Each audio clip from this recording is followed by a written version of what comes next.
Дипломатски искричања меѓу Скопје и Софија, поедномесечно затишје во односите меѓу двете земји откако Северна Македонија го прифати францускиот предлог, дојде до ново разногласие меѓу Министерствата за надворешни работи. Ќе има ли нови взаемни документи меѓу двете страни? Бугарија вели да, Македонија не. Македонското МНР денес излезе со остра реакција околу можноста за усогласување нови документи, како што вчера беше навестено од представниците на новата бугарска службена влада.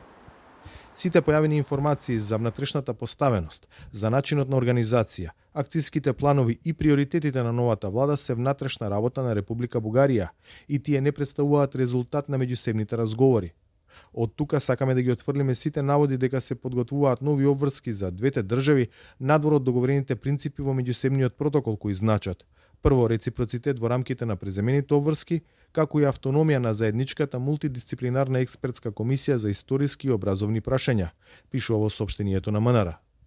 Ова всушност е одговор на вчерашниот настап на новиот шеф на бугарската дипломатија Николај Милков, која навести можноста за нов писмен документ со кој ќе се дефинираат задачите на различни институции, организации во однос на тоа што треба да се направи во Бугарија за односите со земјава, но и како што рече самиот Милков, надеж дека ќе има процедура за консолидација и во Северна Македонија. Изјавата на новиот бугарски министер опозицијата ја користи како аргумент дека станува збор за, како што го нарекува, дебакл на македонската дипломатија. Ова значи дека на писмено ќе се уредат сите тие, како што ќе кажат, обврски за Македонија и тие обврски ќе се однесуваат за македонските институции. Ете до каде не дотера измеќарскиот менталитет на Ковачевски и СДСМ. Ова е погазување на суверенитетот на Македонија.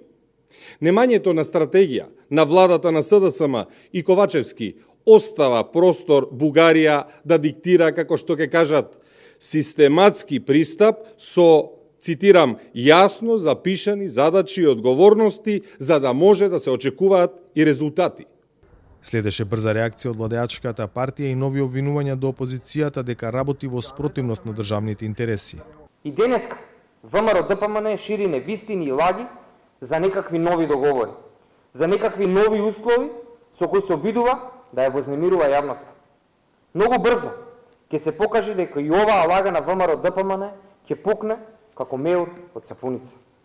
Не е прв пат ВМРО ДПМН да лаже кога станува збор за државните и националните интереси. Минатата седмица во Софија нова преодна влада во чиј состав е Николај Милков положи заклетва.